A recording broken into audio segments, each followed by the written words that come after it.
Meus irmãos, bom dia. Quero saudá-los em nome do Senhor Jesus. Mais uma vez agradecer ao Conselho da Igreja, a pessoa do seu presidente, Reverendo Milton, convite para estar aqui. Rever os irmãos, muitos de vocês eu já conheço de algum tempo, e conhecer e me tornar conhecido de outros. Como foi dito, o alvo nessa manhã é juntos adorarmos o nosso Deus, ouvir a sua voz através da sua palavra, cantar louvores e assim prestar a Ele o culto do qual Ele é digno. A situação é um pouquinho sui generis, porque na verdade é um culto escola dominical, né? Então é mais ou menos um sermão-estudo. Então eu creio que a melhor maneira de atender isso, pensei, seria fazer uma exposição de um livro que é muito pouco lido, até por causa do nome, o livro de Judas, que você vai encontrar no Novo Testamento, antes do livro de Apocalipse. É um livro extremamente importante, tem apenas 25 versículos, eu creio que no tempo que seria somando a devocional e a escola dominical, dá para a gente cobrir o livro todo, e aí você vai poder dizer, eu já li um livro da Bíblia todo. Então, né, já leu, hoje você vai poder dizer isso aí. Então, está lá o livro de Judas, que é o livro imediatamente antes do livro de Apocalipse. Eu não vou fazer a leitura dele, nós faremos a leitura à medida que a exposição for seguindo, mas deixe-me dizer alguma coisa a respeito dele para que nós possamos compreendê-lo melhor. O Judas que escreveu esse livro não é o Iscariotes, naturalmente, mas é um outro Judas. O nome Judas era muito comum naquela época. E muita gente era chamada de Judas. Há pelo menos 2 ou 3 Judas mencionados na Bíblia, além do Iscariotes, e esse é um deles. Nós pensamos, a maioria dos estudiosos acha que esse Judas aqui é um daqueles irmãos de Jesus, que são mencionados lá no Evangelho de Marcos, capítulo 6, verso 3, filhos de Maria e de José. Então era irmão carnal de Jesus, meio irmão, né? Na verdade, porque Jesus era filho de Maria, mas não era filho de José, filho de Deus. E Judas, durante um tempo, juntamente com os outros irmãos de Jesus, não acreditava que ele era o filho de Deus. Nós não sabemos como ele e Tiago vieram a se tornar crentes em Jesus e assumiram a liderança, ou parte da liderança da nascente igreja cristã. Você vê que Judas aqui, mesmo que era irmão de Jesus, já estou no verso 1, ele se identifica como servo de Jesus Cristo, irmão de Tiago. Tiago era bastante conhecido, porque ele faz essa referência a Tiago, então a impressão é que ele não era tão conhecido quanto Tiago. Diz, olha, eu sou irmão de Tiago. E interessante que ele se coloca como servo de Jesus Cristo, ele não dá aquela carteirada, você sabe quem é que está escrevendo? Eu sou irmão de Jesus. Ele não apela para esse tipo de argumento para apresentar autoridade, mas ele se apresenta como servo do seu irmão mais velho, Jesus Cristo, irmão de Tiago. Então essa é a nossa primeira observação sobre o autor. Ele deve ter sido um líder proeminente no cristianismo original do século I, e legou essa carta que entrou no cânon. Ela foi reconhecida como inspirada por Deus por causa da sua associação apostólica e já fazia parte das listas de livros inspirados que aparecem no século II e III. Ele destina a carta aí no verso 1 aos chamados, amados em Deus Pai e guardados em Jesus Cristo. Ele não declara a audiência do tipo assim, como Paulo escreve, dizendo aos romanos ou aos irmãos que estão em Corinto. Aqui ele deixou muito geral, o que faz supor que ele está escrevendo não a uma igreja em particular, mas a várias comunidades de uma região que estavam passando pelo mesmo problema, que é o motivo dessa carta. Você percebe já na designação que ele faz no verso 1, de que ele gosta de triplos. A gente vai ver isso direto, não é? Chamados, amados e guardados. E essa designação que ele usa para se referir aos seus destinatários já aponta qual é o objetivo dele. Ele escreveu essa carta porque estes irmãos estavam sendo infiltrados nas suas igrejas por falsos profetas, falsos mestres, que traziam uma doutrina diferente da doutrina apostólica. ele começa a carta assegurando que eles são chamados por Deus, amados por Deus e guardados na verdadeira fé em Jesus Cristo. É uma palavra já de segurança e tranquilidade que ele procura passar já na saudação. E no verso 2, o voto, não é, que é uma espécie de oração que era comum na literatura da época. Ele pede mais uma vez 3 coisas: misericórdia, paz e amor, que sejam multiplicados a vocês. Então, assim que ele se apresenta, ele se identifica, já introduz em parte o tema do que ele vai falar e direto ele já entra no assunto. O que ele vai fazer nessa carta é advertir a igreja contra esses falsos mestres. E a carta tem 2 grandes divisões. Na primeira divisão, que vai aí do verso 3 até o verso 19, ele fala desses falsos mestres. E ele diz que esses falsos mestres têm que ser confrontados, versos de 3 a 4. Eles já estão condenados, do verso 5 até o verso 7. Eles têm um caráter reprovado, do verso 8 até o verso 13. E eles já são conhecidos desde a antiguidade. E isso vai aí do verso 14 até o verso 19. Do verso 20 até o verso 25, ele muda de tom. Até aqui ele, vou usar a linguagem popular, ele está pegando pesado nos falsos mestres. Ele não facilita, não vê nenhuma boa intenção, não vê sinceridade alguma naqueles falsos mestres. O que ele faz é colocá-los expô-los e colocá-los debaixo do juízo de Deus. Mas aí, quando ele se volta para a igreja, para aqueles que estão sendo enganados, o tom muda. Ele agora tem um tom pastoral. Ele diz, a partir do verso 20, que os irmãos então têm que cuidar-se, verso 20 a 23, tem que compadecer-se, aliás, o verso 20 e 21, tem que compadecer-se daqueles que estão sendo enganados, 22 a 23, e eles têm que confiar que Deus haverá de guardá-los, 24 a 25. Só por uma questão de didática, dividir tudo começando com a letra C, né? Fica mais fácil de guardar.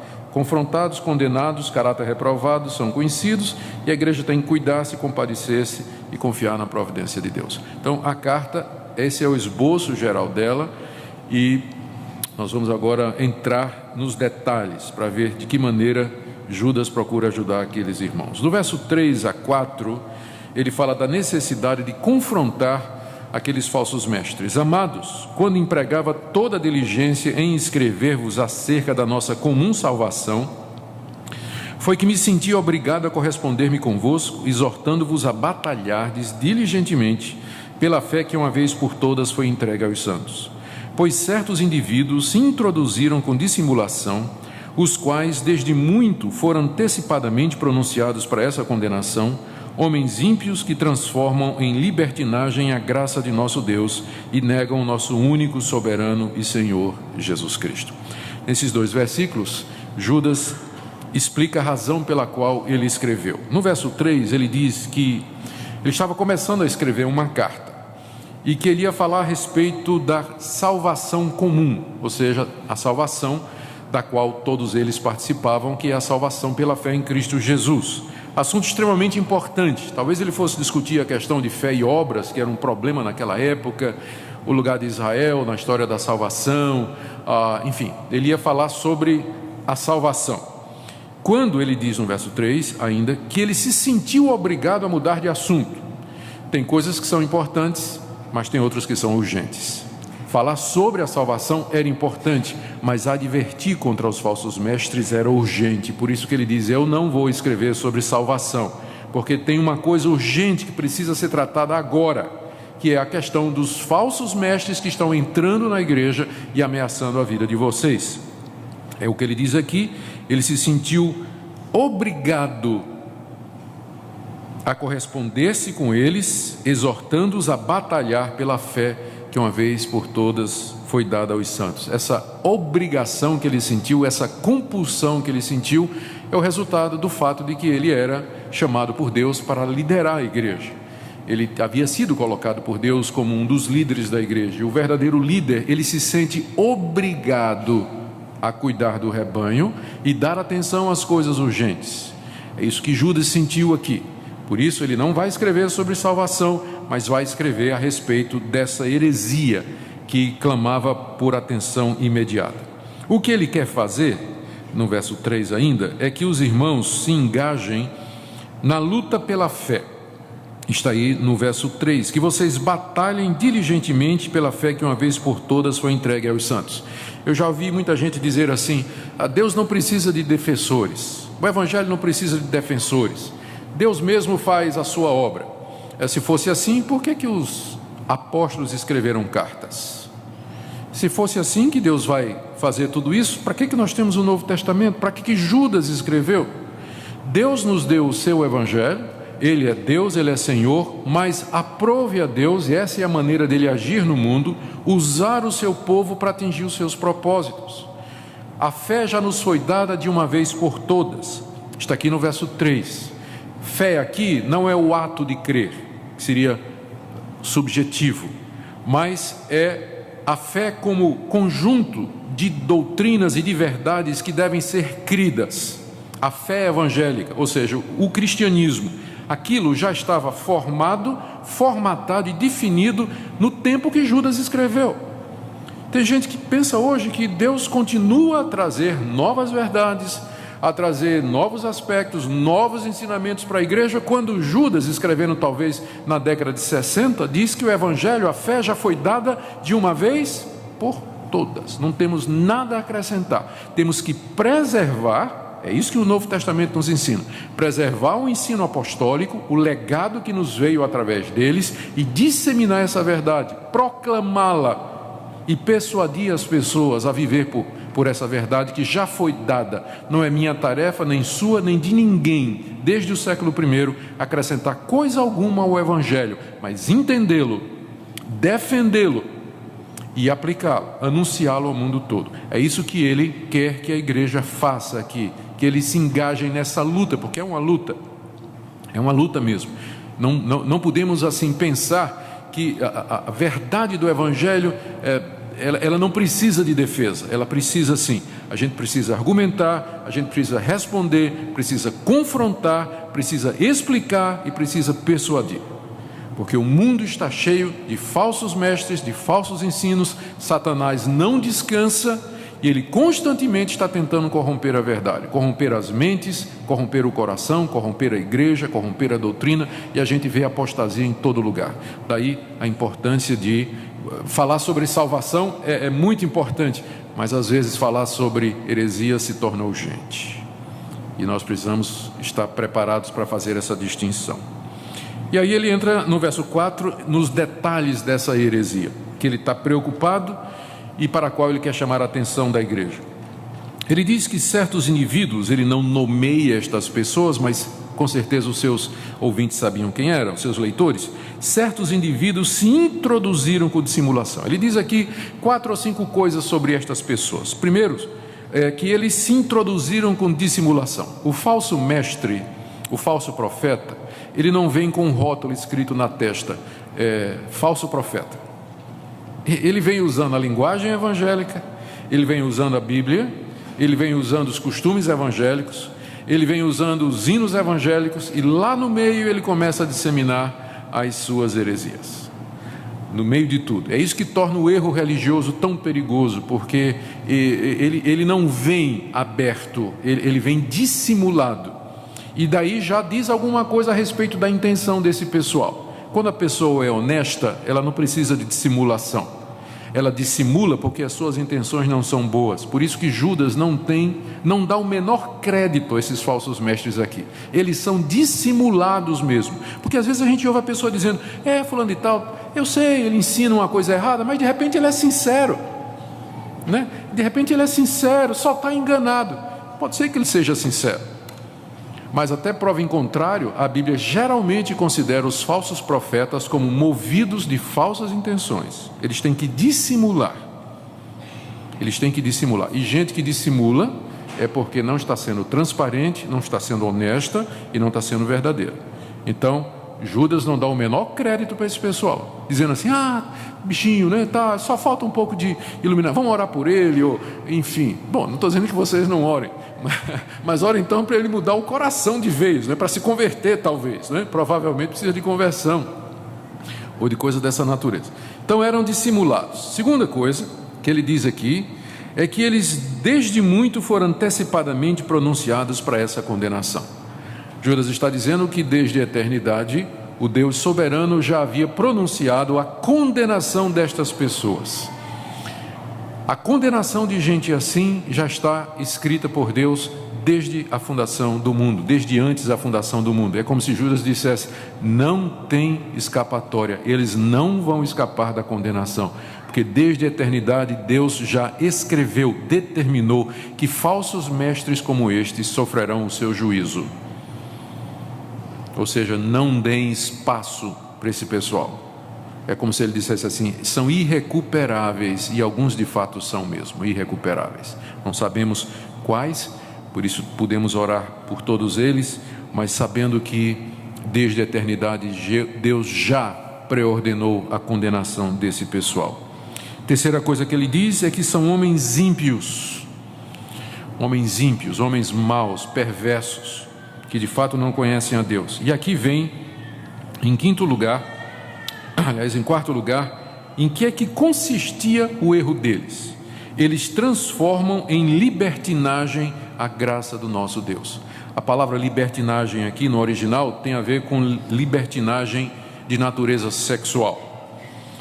E pelo que Judas está dizendo, o que esses mestres estavam ensinando é o seguinte: vocês foram salvos pela graça de Deus. A salvação é mediante a fé em Jesus Cristo. Até aqui está tudo certo. Agora vem a conclusão errada, falsa. Logo, você pode viver do jeito que você quiser, porque o que você fizer não vai afetar a sua salvação. Se a salvação é pela graça, não é por obras. Se não é por obras, significa que não importa o que você faça, Deus vai lhe salvar do mesmo jeito. A sua conduta não tem nada a ver com sua salvação. Judas chama isso de libertinagem. É você transformar a graça de Deus numa desculpa para viver do jeito que você quer. Tipo assim: Deus é bom, Deus é amor, Deus perdoa, Deus compreende, ninguém é perfeito, todo mundo erra, Deus não vai levar isso em conta, e aí você continua vivendo do mesmo jeito. E no caso aqui, era uma licença, uma desculpa para viver na imoralidade, para ter uma vida moral, uma vida sexual dissoluta. Eu não sei se Judas aqui está pensando em prostituição. Provavelmente, era muito comum naquela época a associação de religião com prostituição. Os cultos pagãos tinham muito disso naquela época. As sacerdotisas de diversas divindades, elas faziam parte do trabalho delas se prostituir com os adoradores, encenando a fecundação da terra. Então há essa ligação muito forte entre sexo e religião desde os inícios da cristandade. E provavelmente Judas está se referindo a um grupo, uma linha dentro do cristianismo nascente, que defendia que o cristão pode ter sexo de todo jeito, participar de prostituição, se envolver com todo tipo de ilegalidade sexual, porque é salvo pela graça. E se a gente pensa que isso não existe, existe hoje sim.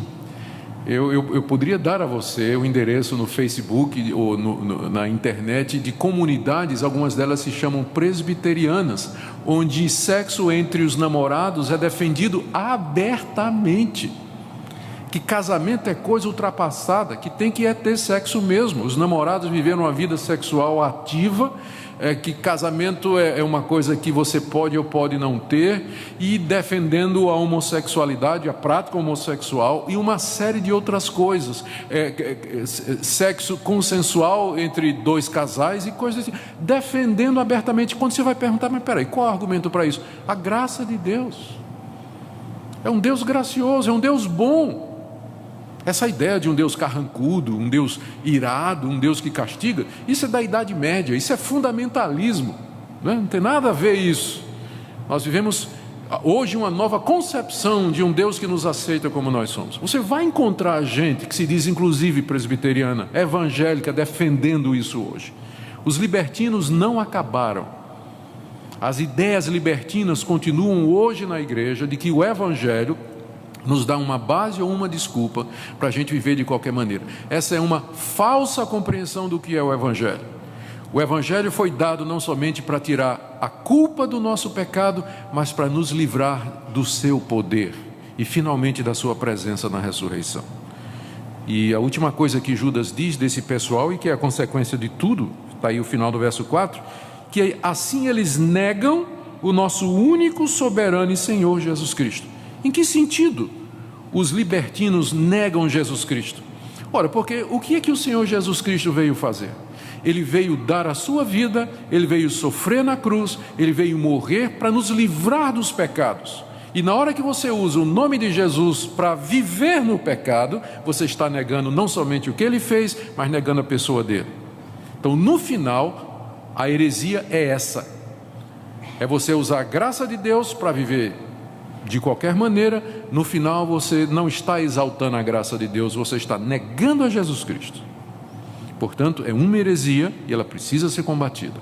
Ela é perniciosa porque ela corrói não somente a prática da igreja, mas ela corrói também a obra de Cristo. Ela atinge a obra de Cristo e o próprio propósito do Evangelho e da igreja. Daí, agora a gente pode compreender a urgência de Judas, né? É urgente falar disso, precisamos tratar disso. Aquelas igrejas estavam ameaçadas. Bom, como é que ele trata da questão? Depois de dizer que eles precisam ser confrontados, Judas diz: eles estão condenados como os libertinos através da história sempre estiveram. E ele dá 3 exemplos do Antigo Testamento de casos de libertinos que foram condenados. O primeiro está aí no verso 5, é da terra, os judeus quando saíram do Egito. Depois, os anjos que caíram, verso 6, e no verso 7, as cidades de Sodoma e Gomorra. 3, né? Lembrando que ele gosta de sempre falar em triplos. Primeiro, então, o povo de Deus que saiu da terra do Egito. Verso 5: quero, pois, lembrar-vos, embora já estejais cientes de tudo, uma vez por todas, que o Senhor, tendo libertado um povo, tirando da terra do Egito, destruiu depois os que não creram. Primeiro exemplo, povo de Israel. Deus tirou o povo de Israel do Egito, tinham sido escravos 400 anos lá, saíram com grande poder e glória através da mão de Moisés, atravessaram o mar, foram para o deserto, ali receberam a lei de Deus, Deus entrou em aliança com eles, mas o que é que eles fizeram? Eles abusaram da graça de Deus.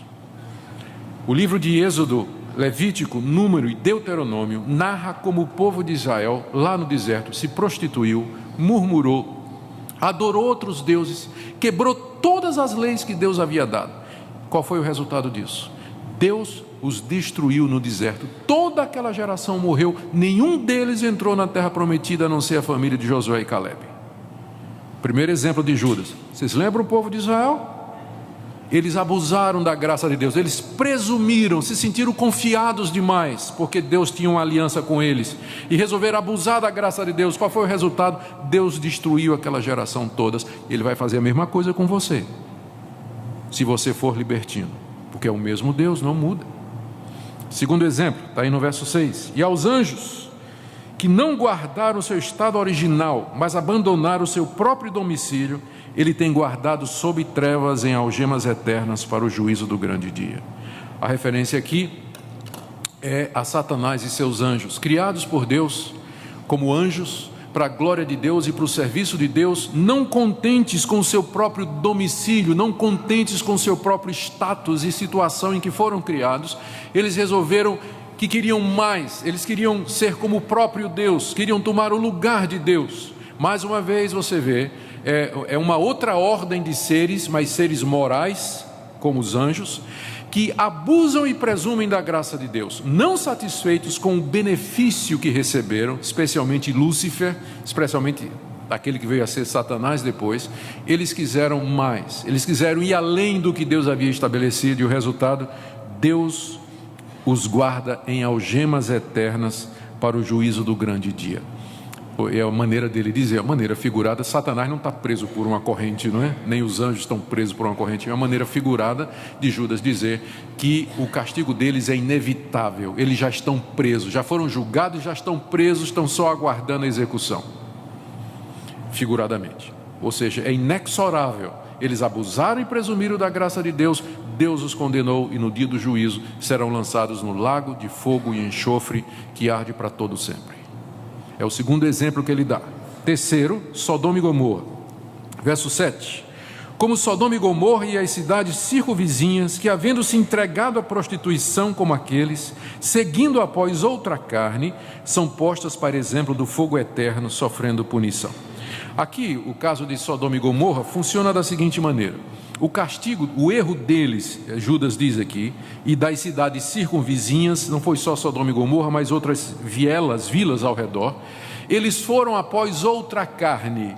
É um eufemismo, é uma maneira de dizer que o homem, em vez de ir atrás da mulher, como seria o normal, foi atrás de outra carne, foi atrás do próprio homem. É uma maneira dele falar a respeito do homossexualismo aqui. É uma maneira sem entrar em detalhes. Isso a Bíblia faz muito. A Bíblia evita usar uma linguagem que provoca a imaginação. É o que a gente chama de eufemismo. Então, ela sugere, e para bom entendedor, meia palavra basta. O que é ir após outra carne? O que seria o natural, homem e mulher? O que seria ir após outra carne, homem com homem, mulher com mulher? Então, esse foi o castigo de Sodoma e Gomorra. E o que é que Deus fez? Deus destruiu as cidades e as colocou, diz aqui, como exemplo do fogo eterno. Ou seja, Sodoma e Gomorra permanecem como um símbolo daquilo que Deus vai fazer com aqueles que abusam dos seus privilégios, da sua graça, que avançam além da sua misericórdia e do seu favor, daqueles que presumem de Deus, que Deus não existe, de que Deus, se existe, Ele é um Deus tolerante, ou se Ele existe, é um Deus que Ele não se mete conosco, que Ele não se preocupa com minha vida e com aquilo que eu faço. Esses três exemplos estão aqui para dizer, não é assim. Há um Deus que conhece você, conhece a sua vida, conhece a intimidade do seu coração, conhece tudo que você faz. É um Deus que já deixou claro através do registro bíblico e da história. E outros exemplos poderiam ser adicionados de que Ele tolera até um ponto, mas que Ele não vai permitir que a sua graça seja manipulada e que seja usada como desculpa para viver uma vida fora dos seus padrões. Aqui estão os exemplos. É como se Judas dissesse, vocês acham que Deus vai agir diferente com vocês? Se vocês seguirem esses falsos mestres, o destino de vocês vai ser igual ao destino de Israel, dos anjos de Sodoma e Gomorra, porque Deus não mudou, Ele é o mesmo. E eu digo, aplicando para nós hoje, é a mesma coisa, gente, é a mesma coisa. O Senhor Deus não mudou. Os seus padrões, os seus princípios e a sua maneira de atuar no mundo continuam sendo a mesma. Depois disso, aqui, Judas diz que eles estão condenados, porque Deus sempre condenou, e agora em seguida ele fala do caráter desse pessoal. Do verso 8 até o 13, o que você tem, eu não quero representar Judas errado, e eu vou dizer isso com muito respeito. Judas está xingando esse pessoal, tá? Ele vou usar outra expressão, ele solta os cachorros, né, em cima desse pessoal. Ele usa de linguagem assim, pesada, contra esse pessoal. Como eu disse, ele não tem a menor paciência com os falsos mestres. Ele está convencido que esse pessoal é um pessoal mal intencionado. Então ele não tem paciência com esse pessoal. E aqui desses versículos que eu mencionei, de 8 até 13, ele ajunta uma série de argumentos e exemplos para dizer o caráter destas pessoas é reprovado. E ele compara esse pessoal e faz analogias a uma série de ilustrações para deixar isso claro. Ele começa aqui no verso 8 dizendo, eu vou ler do 8 até o 13. Ora, estes, está se referindo agora aos falsos mestres, da mesma sorte, quais sonhadores alucinados, não só contaminam a carne, como também rejeitam o governo e difamam autoridades superiores. Contudo, o arcanjo Miguel, quando contendia com o diabo e disputava a respeito do corpo de Moisés, não se atreveu a proferir juízo infamatório contra ele. Pelo contrário, disse, o Senhor te repreenda. Estes, porém, quanto a tudo que não entendem, difamam, e quanto a tudo que compreendem por instinto natural, como brutos sem razão, até nessas coisas se corrompem. Ai deles, porque prosseguiram pelo caminho de Caim, movidos de ganância, se precipitaram no erro de Balaão e pereceram na revolta de Corá. Mais uma vez, 3 exemplos, né? Estes homens são como rochas submersas em vossas festas de fraternidade, banqueteando-se juntos sem qualquer recato, pastores que a si mesmos se apacentam, nuvens sem água impelidas pelos ventos, árvores em plena estação dos frutos, destes desprovidas, duplamente mortas, desarraigadas, ondas bravias do mar, que espumam suas próprias sujidades, estrelas errantes para as quais tem sido guardada a negridão das trevas para sempre. Ficou claro, não é o que eu disse? Ele está descrevendo o caráter destas pessoas usando essa linguagem. No verso 8, ele diz que estas pessoas são sonhadores alucinados, o que dá a impressão de que a fonte de autoridade que aqueles mestres estavam apelando eram sonhos e revelações que eles tinham recebido de Deus. Tipo assim, Deus me mostrou, ou tive um sonho em que Deus me apareceu e disse que nós somos livres para fazer o que quisermos, desde que nós tenhamos fé em Jesus Cristo. Judas chama esse pessoal de sonhadores alucinados, porque esses sonhos não vêm de Deus, são alucinações da sua própria cabeça pervertida. E não mudou hoje. Até o dia de hoje, se você dá uma olhada na história da igreja, quase todas as grandes heresias e movimentos começaram com gente sonhando. Deus me apareceu, Deus me disse, eu vi um anjo, Deus mandou um mensageiro. O islamismo, o testemunho de Jeová, especialmente o mormonismo, muitos movimentos dentro do meio evangélico, como por exemplo o G12, uma visão de Castelhano que teve, em que Deus disse para ele que o propósito dele é que a igreja se reunisse em grupo de 12 e que os apóstolos nunca entenderam isso. Tá bom, Castelhano entendeu. E então, muita coisa da batalha espiritual, eu fiz, quando fui agora para os Estados Unidos estudar, minha pesquisa foi sobre apostolado, e esses modernos apóstolos que tem no Brasil hoje, quase todos eles reivindicam visões e sonhos e revelações de Deus para as coisas e as práticas que eles fazem. Esse sempre foi um método dos falsos mestres.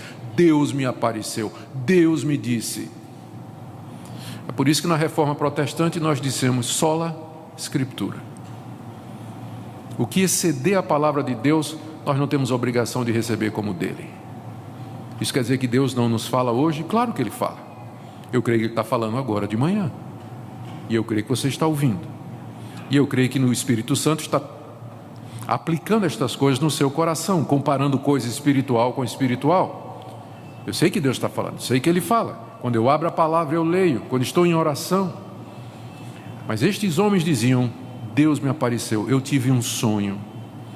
Judas diz, esse pessoal, eles são sonhadores alucinados. Isso é alucinação, isso não é revelação. Mas é a alucinação de mentes pervertidas e mal intencionadas, que querem fazer do cristianismo meio de vida e usar a religião para se promover, para popularidade, ganhar dinheiro. O motivo é o motivo mais antigo de todos. No fim é sempre isso, sempre isso. No fim o motivo é só esse que esse pessoal tem.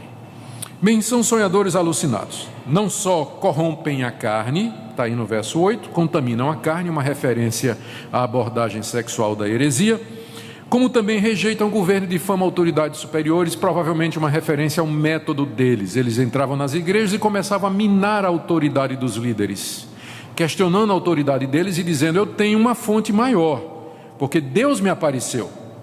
Eu tive um sonho em que Deus me disse.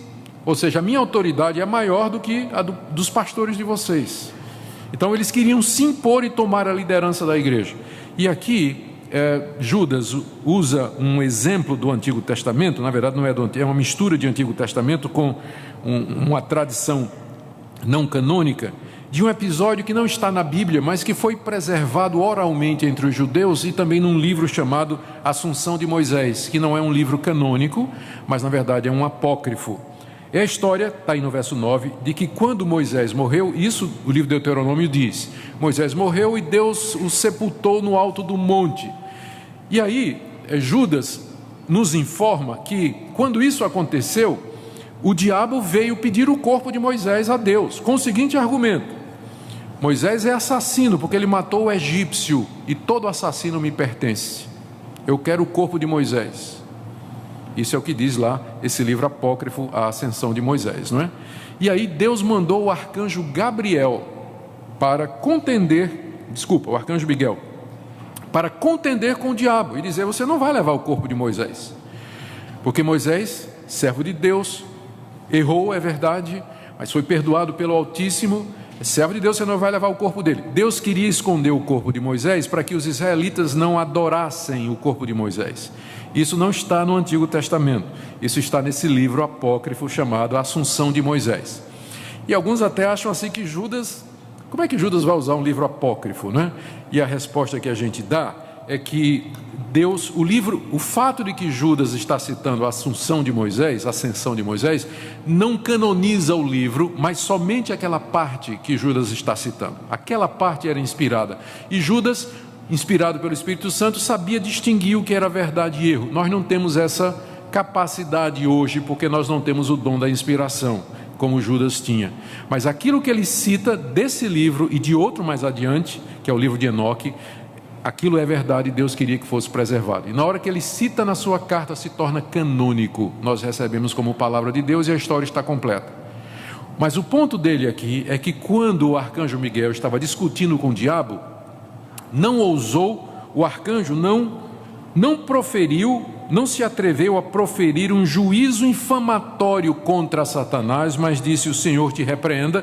Com isso ele quer dizer o seguinte: olha, o próprio arcanjo Miguel, o arcanjo sendo maior em poder, honra, glória e autoridade do que nós seres humanos, quando ele estava discutindo com Satanás, ele não insultou Satanás, ele não vilipendiou Satanás, mas disse: o Senhor te repreenda. Esses falsos mestres são piores, porque eles não têm respeito nenhum pela autoridade, eles não respeitam ninguém, eles difamam tudo, eles falam mal de todas as coisas. É nesse sentido que ele usa esse episódio do confronto de Miguel com Satanás, para comparar com a atitude de rebelião, falta de respeito e acato para com as ordenanças de Deus.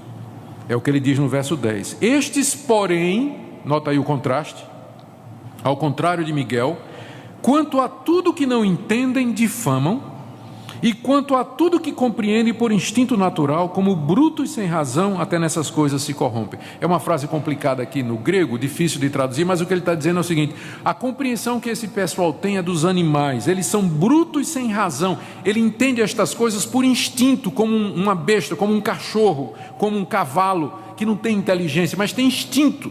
Então, essas pessoas, elas não têm conhecimento verdadeiro de Deus, mas no coração, mesmo do homem mais depravado, tem a semente de religião, tem a imagem de Deus, que eles distorcem. Eles conhecem estas coisas por instinto, não porque tem o conhecimento verdadeiro de Deus. Por isso, uma pessoa que não é crente de verdade, que não é convertida, ela pode ir numa igreja, pode se batizar, cantar no coral, dar o dízimo, participar das músicas, fazer a oração e não é crente. Ela faz estas coisas instintivamente, mas sem o verdadeiro conhecimento de Deus. Pode até subir num púlpito e pregar, como eu estou fazendo aqui, e não ser crente, e não ser crente verdadeiro, porque tem esse instinto natural religioso no ser humano. É por isso que tem religiões lá fora, não é? De onde vem essa vontade do ser humano de ter uma religião? Ele não quer o cristianismo, mas ele faz uma religião de acordo com o seu gosto, mas ele não consegue escapar de ser religioso. Todo homem é religioso, até o ateu, para dizer que Deus não existe, tem que primeiro falar de Deus, para dizer que ele não existe, porque tem essa religiosidade inata no coração humano, da qual ele não pode fugir.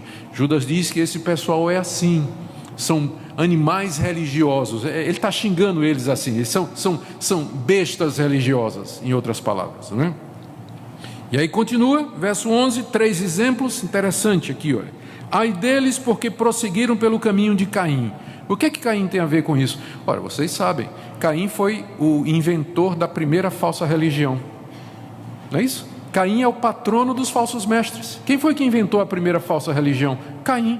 Deus tinha orientado que queria ser adorado através de sacrifícios que representavam a morte do seu filho, e Caim inventou a religião das obras, trouxe para Deus o resultado do trabalho das suas mãos, que Deus não tinha ordenado. Então Caim é o patrono dos falsos mestres, ele foi o primeiro.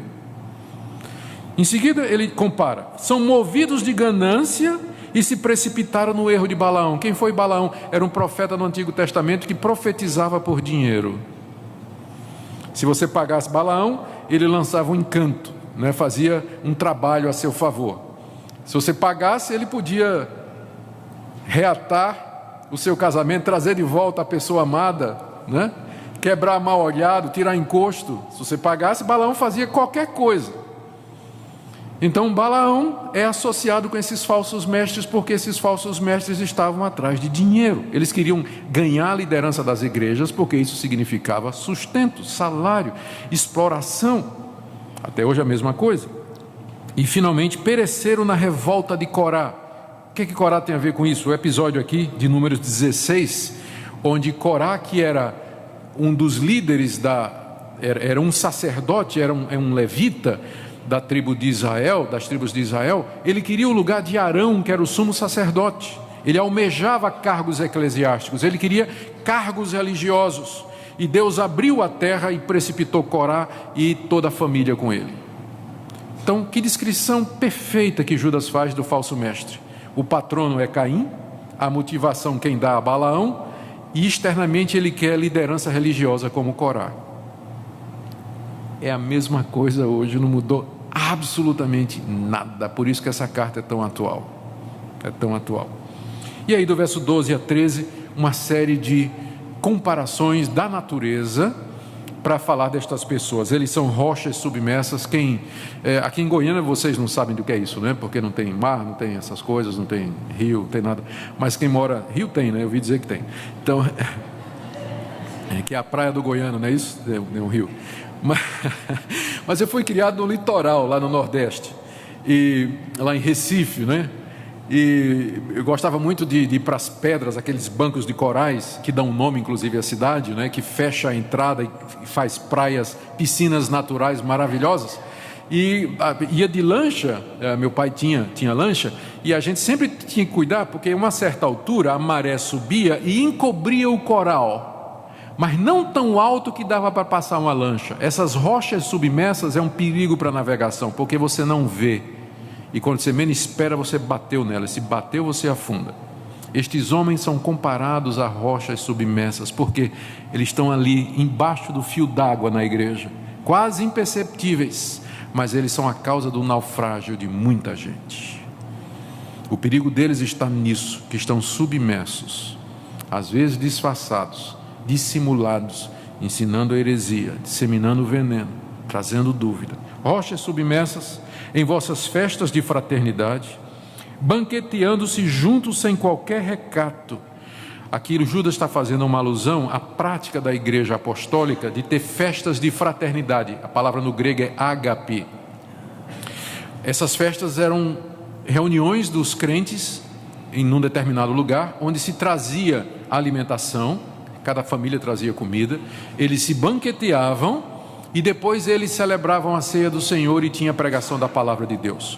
Com o abuso desta prática, no final do século I, os líderes das principais igrejas já tinham dito que não era mais para celebrar o ágape, por causa do potencial para abuso que tinha nisso. Um exemplo disso é a igreja de Corinto, 1 Coríntios capítulo 11, você vai ler, tinha gente que se embriagava, não é isso? Tinha gente que comia demais, outros comiam de menos, e na hora de celebrar a ceia, aí já não tinha mais espírito para celebrar a ceia, não tinha mais ambiente. Então, essas festas de fraternidade eram muito comuns. E o que estava acontecendo em algumas dessas comunidades? Esses falsos mestres já estavam transformando estas festas em orgias. Com essa ideia, né? Se sexo pode, né? Não tem limite, se é pela graça, então está todo mundo junto, né? Já estamos ali tendo a refeição, então o instinto animal brota, especialmente quando é estimulado por gente desse tipo, dizendo, isso é aceitável diante de Deus. E é o que ele diz aqui, banqueteando-se juntos nas vossas festas de fraternidade, sem qualquer recato, sem qualquer vergonha, sem qualquer limite. É uma alusão às prováveis orgias que já estavam acontecendo em algumas dessas comunidades. São pastores que a si mesmos se apacentam, a intenção é egoísta, nuvens sem água, impelida pelo vento. Todo mundo sabe agora em São Paulo, então, que a gente está com uma seca muito grande, né? Quando a gente vê uma nuvem subindo no céu, a gente fica com toda a expectativa de que vai chover, de repente o vento bate e ela vai embora. Não é nuvem que traz água, não abençoa, só tem aparência. É assim um falso mestre. Ele pode parecer pomposo, bonito, trazer alguma esperança, mas na verdade é nuvem sem água, árvore sem fruto. Verso 13: ondas bravias do mar que espumam suas próprias sujidades. O mar costuma expelir as sujeiras que nós colocamos nele. Estrelas errantes, para as quais tem sido guardada a negridão das trevas para sempre. Estrela errante é aquela que risca o céu numa noite bonita, escura. Você só vê uma vez, porque depois ela se perde na escuridão. Você nunca mais vai ver. Você só vê uma vez. Ela risca o céu e some. Judas usa isso como exemplo do falso mestre. Ele pode brilhar durante um instante, mas Deus reservou a negridão das trevas para ele. Em outras palavras, é esse pessoal que você quer seguir? Você quer seguir esse pessoal? Você quer ouvir o que esse pessoal está dizendo? Os libertinos, que abusam da graça de Deus, que enganam você dizendo que Deus não vê, que Deus não vai tomar conta, que Deus não tem padrão, que Deus não é um Deus que não colocou limites, que sexo a qualquer hora, com qualquer pessoa e de qualquer maneira está bom. É esse pessoal que você quer seguir? Olha o que a palavra de Deus diz a respeito deles. E o destino deles será também o destino daqueles que o seguirem. Aqueles que o seguirem. Último ponto de Tiago aqui. Desculpa, é porque eu estou falando de Judas, né? Mas é Tiago, que era o irmão dele. Aí fica essa confusão. Último ponto de Judas, e eu não sei se vai dar para concluir, mas já avançamos bastante. É que isso aqui não é novidade. Esse pessoal já é conhecido de longa data. Ele cita uma profecia de Enoque, que está preservada no outro livro apócrifo, chamado o livro de Enoque.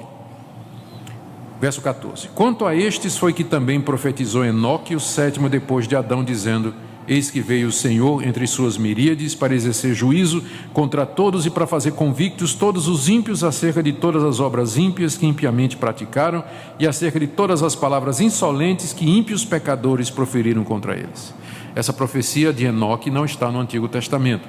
Nós encontramos a respeito de Enoque no livro de Gênesis, capítulo 5, que Enoque andou com Deus e Deus o levou. Mas esse livro apócrifo preserva uma antiga tradição de que Enoque era profeta e que ele tinha profetizado que um dia Deus voltaria na pessoa de Jesus Cristo, Deus viria entre as suas miríades de anjos para punir os ímpios. E Judas diz: olha, Enoque, que foi o sétimo depois de Adão, portanto está lá no começo da história da raça humana, ele já tinha profetizado que Deus vai punir os ímpios. É tão antigo quanto Enoque, ou até antes dele, esse ponto de que Deus vai se manifestar contra ímpios pecadores. E aí ele faz um comentário no verso 16: os tais são murmuradores, descontentes, andam segundo as suas paixões, a sua boca vive propalando grandes arrogâncias, são aduladores dos outros por motivos interesseiros. Fechou, né? O que é que eles são? Aduladores dos outros por motivo? O falso profeta fala gostoso. A fala dele é agradável. Ele vai dizer o que você gosta de ouvir. Ele não vai lhe repreender, ele não vai lhe confrontar, ele não vai lhe colocar contra a parede com a palavra de Deus, ele não vai convocar você ao arrependimento e mudança de vida. Não, na verdade ele vai dizer: é tudo permitido, você está no caminho certo. Deus é amor, Deus é graça. O falso profeta adula, bajula, palavras que agradam, só prega coisa boa, só tem mensagem positiva. Ele não confronta, não fala de inferno, não fala de pecado, não fala de justiça, não fala da ira de Deus, porque esse tipo de mensagem não é popular. Mas não importa, pode não ser popular, mas é a verdade. Mas é a verdade. E por que eles fazem isso? Por motivos interesseiros, para manter as pessoas perto de si e se valer delas, explorá-las financeiramente. E o coração da gente se aperta quando a gente vê que isso acontece no Brasil hoje. Muito, muito. a exploração da fé dos incautos por homens desprovidos de princípios, que são aduladores, que pregam o que as pessoas querem ouvir por motivos interesseiros. Ele cita Enoque lá atrás e cita também agora os apóstolos, 17. Vós, porém, amados, lembrai-vos das palavras anteriormente proferidas pelos apóstolos de nosso Senhor Jesus Cristo, os quais vos diziam: no último tempo haverá escarnecedores andando segundo as suas ímpias paixões. São estes os que promovem divisão, sensuais, que não têm o Espírito. Ele está citando duas testemunhas: Enoque, que foi o sétimo depois de Adão, e mais recentemente os apóstolos de Cristo, que tinham pregado naquela região. E ele está aludindo especialmente a Pedro, 2 de Pedro 3,3, onde o apóstolo Pedro diz isso, que o Espírito Santo afirma que nos últimos tempos, e note que os últimos tempos não é uma coisa para o futuro, os últimos tempos começaram com a ressurreição de Cristo. Nós já estamos vivendo os últimos tempos há 2000 anos. Uma das características dos últimos tempos é exatamente o aparecimento de escarnecedores andando segundo as suas ímpias paixões. E Judas comenta: eles promovem divisão, é isso que eles fazem. Entram nas igrejas, vêm com heresia, depois de um tempo, racha, leva uma parte do rebanho. É tão comum isso, né? Promovem divisão. Sensuais, voltado para as questões do sexo, que não têm o Espírito Santo, mesmo que eles digam: Deus me falou, Deus me revelou, eu tive uma visão, eu ando com Deus, mas eles nem têm o Espírito Santo, porque o Espírito Santo não promove esse tipo de coisa. O Espírito Santo promove a verdade de Deus. Pronto. Até aqui os falsos profetas. 5 minutos para eu terminar o que é que Judas está dizendo agora para a igreja. Aqui do verso 20 até 25, o discurso muda. Até aqui, como eu disse, não tem paciência, não tem trégua, não tem quartel. É uma luta renhida contra esses falsos mestres, e o que está em jogo é a fé que uma vez por toda foi dada aos santos. Mas agora Judas se volta para a igreja. Verso 20: vós, porém, agora mudou, né? A audiência agora é a igreja. Vós, porém, até agora era eles. Vós, porém, amados, edificando-vos na vossa fé santíssima, orando no Espírito Santo, guardai-vos no amor de Deus, esperando a misericórdia de nosso Senhor Jesus Cristo para a vida eterna. Ele dá 3 conselhos para a igreja. Primeiro, guardem-se no amor de Deus. No grego, a frase central é essa do verso 21, é o imperativo. Verso 21, guardai-vos no amor de Deus. Se preservem no verdadeiro amor de Deus, porque isso que eles estão falando não é o amor de Deus, é uma deturpação. O amor de Deus consiste em nos guardar na verdade e nos livrar do mal e do pecado. Guardem-se. E como fazer isso? 3 coisas. Verso 20: edificando-vos na vossa fé santíssima. Vocês já receberam a fé, o Evangelho, que é santo, santíssimo, portanto não tem nada a ver com essas aberrações, essas impurezas sexuais. Vocês têm que se edificar na fé santíssima e não na libertinagem. Se edifiquem na fé santíssima, orando no Espírito Santo. Vocês têm o Espírito Santo, eles não têm, mas o Espírito Santo está com a verdade e com a pureza. Orem no Espírito Santo, pedindo a Deus que protejam vocês, que guiem vocês e que abençoe vocês. E terceiro, no verso 21, esperando a misericórdia do Senhor Jesus Cristo para a vida eterna, porque nós dependemos dela. Se Jesus não tiver misericórdia de nós, nós seremos enganados pelos falsos mestres, você e eu. É só Deus quem nos guarda, a misericórdia dele é que nos preserva. Então, primeira coisa, guardem-se, orando, edificando-vos e esperando a misericórdia de Deus. Segunda orientação, compadeçam-se daqueles irmãos que já foram enganados. Verso 22, compadecei-vos de alguns que estão na dúvida, salvai-os arrebatando-os do fogo. Quanto aos outros, serem também compassivos em temor, detestando até a roupa contaminada pela carne. Perceberam a mudança? Para os falsos mestres dizendo: estão condenados, não tem esperança. Deus já determinou a condenação deles desde a eternidade. Nuvem sem água, estrela errante que vão para as trevas, não tem esperança. Mas e os membros da igreja que são iludidos por esses falsos profetas, que vem na internet, compra livro, vê no programa de televisão e até contribui para o ministério dessas pessoas. O que a gente faz com essas pessoas na igreja? A atitude aí já é outra. Tem que ter compaixão. Compadeçam, tenham compaixão de alguns que estão em dúvida, porque um crente verdadeiro pode ficar em dúvida. O falso mestre é habilidoso, ele introduz dúvida, introduz questionamento. Tem crentes que ficam com dúvidas, às vezes anos a fio, porque leram alguma coisa, ouviram alguma coisa, escutaram, assistiram alguma coisa, alguém trouxe alguma heresia, alguma doutrina, aquilo pareceu bem para ele, e aí ele fica em dúvida. Ele é crente de verdade, mas ele está em dúvida. E a atitude nossa deve ser de compaixão, discipular, orientar, procurar esclarecer, trazer a verdade, confrontar, alertar, guiar no caminho, porque há esperança, há expectativa. Crentes podem ficar em dúvida, e a quantidade de crente que tem dúvida, vocês não têm nem ideia. Aliás, eu acho que tem, né? Tem muitas dúvidas, e faz parte do trabalho pastoral esclarecer estas pessoas, ter compaixão, paciência e ajudar essas pessoas. Verso 23, salvai-os arrebatando-os do fogo. Duas possíveis interpretações: fogo da paixão, o fogo sexual, né? Ou o fogo do inferno, que é o mais provável, porque se eles continuarem nesse caminho e finalmente seguirem os falsos mestres, não é que eles perderam a salvação, é que nunca tiveram, né? Nunca tiveram o Espírito Santo que os guiaria a toda a verdade, e o que está reservado para eles é o fogo eterno da condenação, que ele já mencionou aqui no verso 7, não é? O fogo eterno. Salvai-os do fogo. Quem salva é Deus, mas vocês percebem que aqui a responsabilidade é colocada em nós.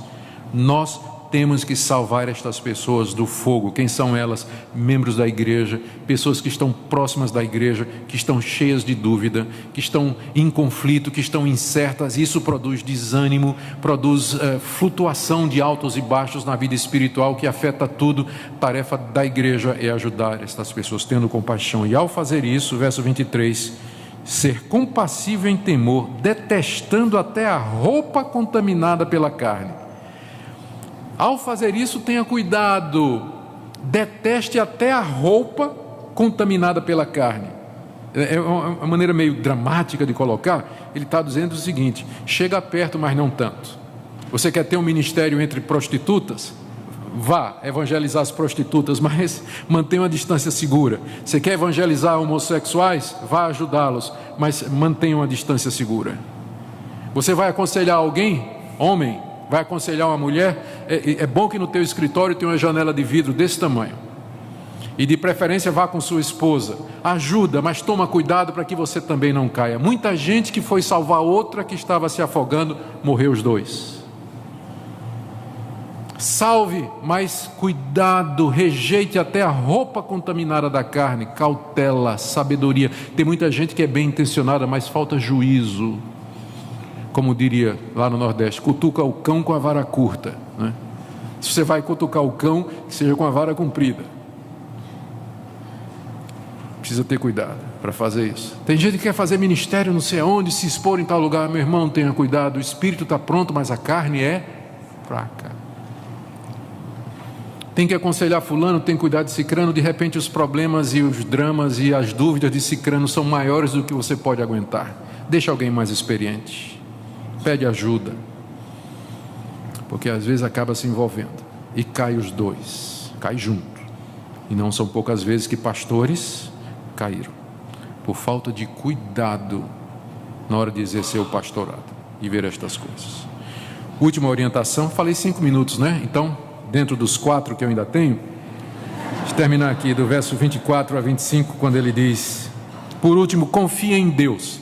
Aqui ele termina a carta com uma doxologia.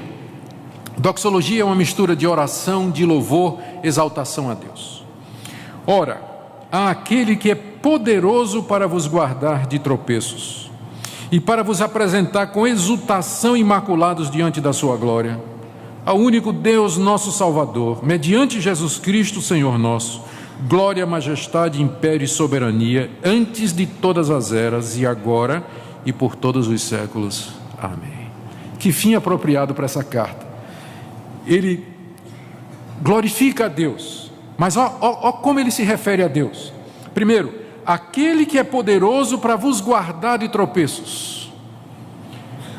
Ele vinha dizendo até agora, cuidado para você não tropeçar, mas ele termina dizendo, quem nos guarda de tropeçar é Deus. Você pode tomar as providências que você quiser, mas se Deus não se segurar pela mão, você vai cair. Ele é poderoso para guardar a gente de cair. E com isso ele quer estimular a igreja a orar e se apegar a Deus. A gente tem que tomar todo o cuidado, mas o mais importante é andar junto daquele que segura a nossa mão, para que nós não tropecemos. Aquele que é poderoso para guardar de tropeço. Segundo, que é poderoso para vos apresentar com exultação imaculados diante da sua glória. Ele é poderoso para guardar você, para que naquele grande dia do juízo, ele vai trazer você até ele e dizer, eis aqui os meus filhos, que eu guardei, que eu preservei. Eis aqui os que são meus. E aqui, esse é um dos versículos em que nós baseamos aquela doutrina tão querida para nós, da perseverança final dos santos, que aqueles que são de Deus haverão de perseverar, não porque eles são bons e têm vontade, mas porque Deus os guarda, Deus os sustenta até aquele grande dia. Verso 25, ao único Deus, nosso Salvador, mediante Jesus Cristo, Senhor nosso, glória, majestade, império e soberania, antes de todas as eras, agora e por todos os séculos. Amém.